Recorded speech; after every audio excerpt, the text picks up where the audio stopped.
La revue de presse sur JS Communication.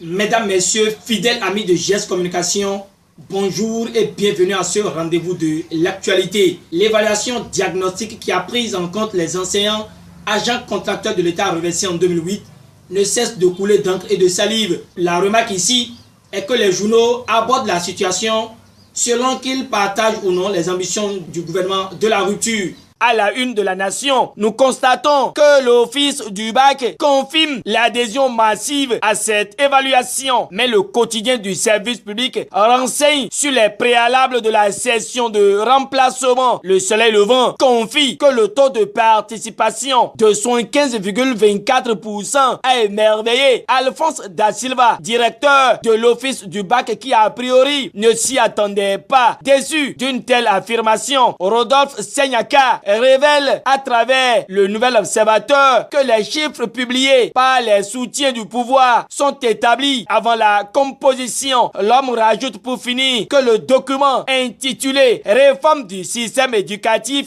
révèle le plan du pouvoir de privatiser l'école publique. D'une opinion à une autre, et le Nouvel Observateur voit que de l'évaluation diagnostique à la stigmatisation, il faut endiguer les prémices d'un conflit fratricide.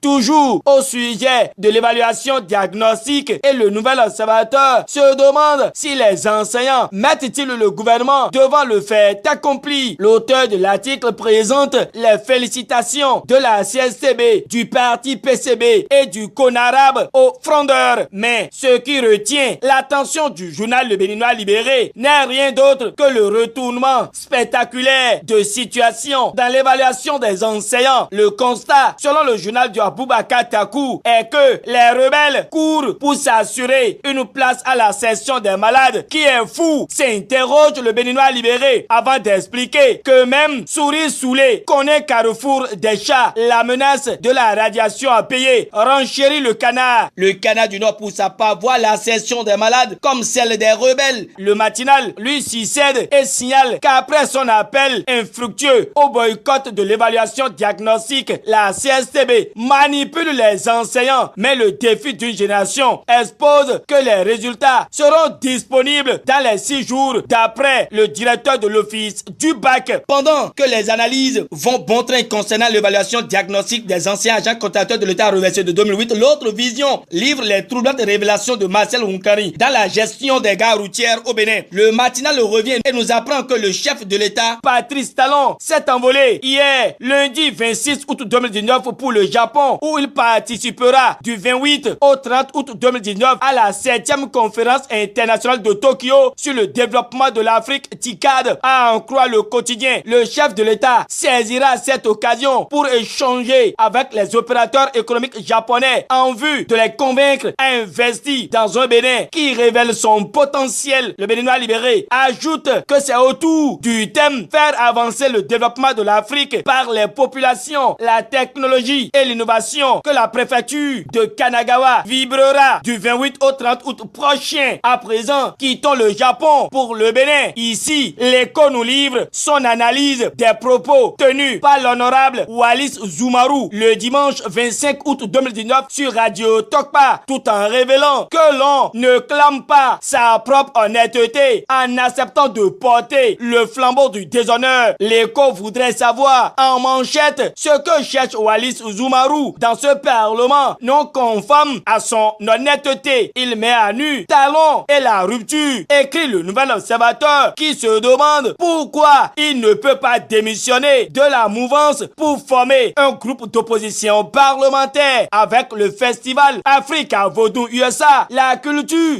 est en marche. Ici, pas d'opposition, surtout quand le régional nous livre l'entretien qu'il a eu avec son initiateur, Monsieur Denis Achadi Assongba. Ce que l'on retient du journal est que l'homme démystifie le vaudou pour le rendre universel. En prélude à la rentrée gouvernementale, Matin Libre se penche sur les dossiers brûlants qui attendent Talon, même s'il veut le dialogue. Point Média acclame que le professeur Frédéric Joël Aïvo est prêt, car estimant que c'est l'unique et seule médiation pour finir avec la crise politique au Bénin. Le Canada du Nord vient en dernière position et clame affirme que la police a une fois encore acté et des malfrats ont été arrêtés à Parakou. Mesdames, Messieurs, nous voici à la fin du deuxième rendez-vous de la semaine. Merci de nous avoir préférés pour vous informer. À demain pour d'autres actualités plus croustillantes.